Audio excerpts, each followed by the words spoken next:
हरिओम। मेरा नाम स्मिता पटेल है। मैं मीरा रोड उपासना केंद्र से हूँ। मैं मेरा अनुभव शेयर करना चाहती हूँ कि मैं अनिरुद्ध बापू के पास कैसे आई हूँ।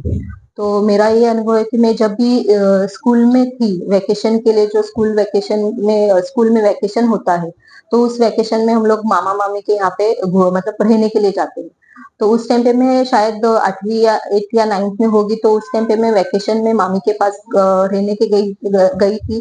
तो मामी ने मुझे जस्ट घूमने के लिए ऐसे लेके गई थी, तो वहां पे पता चला कि अनिरुद्ध बापू का दर्शन मिल रहा है।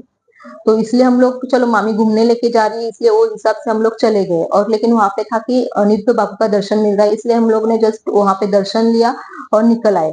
लेकिन वहां पे मेरे मामी ने अनिरुद्ध बापू का फोटो लिया था और वो फोटो उन्होंने मुझे दे दिया। तो मैंने जस्ट रख दिया उस टाइम पे कि चलो फोटो दिया है हम लोग को, मामी ने दर्शन किया है अनिरुद्ध बापू का, तो वो फोटो उन्होंने मेरे पास दिया और मैंने पर्स में रख दिया ऐसे। तो वही फोटो मेरे पास कंटिन्यू स्कूल में थी। फिर उसके बाद कॉलेज चालू हुआ, मेरे पर्स में था, वैसे ही था। फिर बाद में कॉलेज होने के बाद मेरा शादी हुआ। शादी होने के बाद फिर वो फोटो ऐसे मतलब एक हमेशा पर्स जो चेंज कर रहे, ये पर्स में से वो पर्स में, वैसे ही चलता रहा। लेकिन फिर शादी होने के बाद जब भी मैंने फोटो फिर सोचा कि चलो अभी पर्स में से निकाल के कपबोर्ड में रख देते, तो कपबोर्ड में रख दिया मैंने उस फोटो को।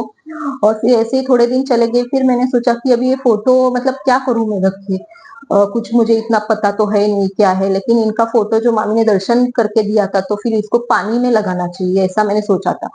तो मैंने सोचा चलो अभी हम लोग घूमने जाएंगे तो उसको कहाँ पानी में बहा दूंगी। तो लेकिन वो भी संधि मतलब मुझे बापू ने दिया, मतलब दिमाग में ये नहीं किया, खाली इतना था मुझे कि वो फोटो पानी में बहाना है, लेकिन वो भी संधि नहीं दिया था बापू ने।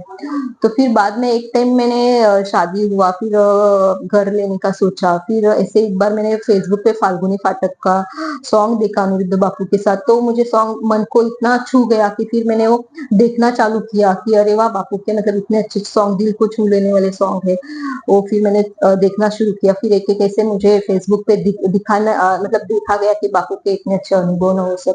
तो फिर मैंने वो फोटो लेके जस्ट मंदिर में रख दिया, फिर उनका मतलब जस्ट चालू किया।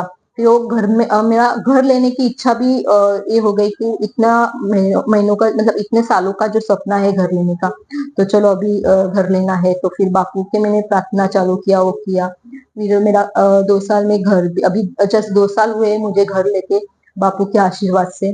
और फिर मैंने मीरा रोड में घर लिया। मैं पहला बोरोली में रहती थी, मीरा रोड में घर लिया। फिर उसके बाद मैंने सोचा अभी मैंने बापू का तो देख रही हूँ फेसबुक पे, लेकिन इनका उपासना होता है, वो कहाँ पे है कुछ मुझे पता नहीं था कि उपासना में होता है, जाना कहाँ पे क्या है।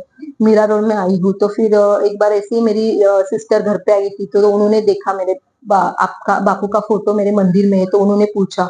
तो मैंने उसको कहा कि कोई है क्या आपके पहचान में कि किधर उपासना होता है, पता है क्या। तो उन्होंने कहा हाँ, अरे मेरे बाजू वाली इनका बहुत करती है। तो मैं बोली ठीक है, उनसे पूछ के आप मुझे एड्रेस दे दो, फिर मैं देखती हूँ। तो उन्होंने उससे पूछा, मुझे एड्रेस मिला। और फिर मैंने सोचा कि अभी एड्रेस मतलब एड्रेस तो मिल गया, लेकिन ये इसका समय और टाइम कैसे होगा, क्योंकि मेरा ऑफिस रहता है, तो फिर कैसे एडजस्ट होगा अगर चालू दिन में रहेगा तो फिर उसका फोन आया कि अरे उपासना जो है वो सैटरडे को ही रहता है और आप जा सकते हो। तो सैटरडे को वीकेंड रहता है, इसलिए मुझे खुशी होगी चलो सैटरडे को है तो मैं जा सकती हूँ और मीरा रोड केंद्र उपासना सुन के मुझे और ही खुशी हुई कि मैंने घर मीरा रोड में ही लिया है और बापू का उपासना केंद्र भी जो है मीरा रोड में ही, घर से नजदीकी है, 5 मिनट में। तो मुझे मतलब ये हुआ कि नहीं, बापू ये सब बापू ही है कि जो मेरे से करवा रहे हैं और मुझे बापू के पास ले गए, इसलिए हम बदले।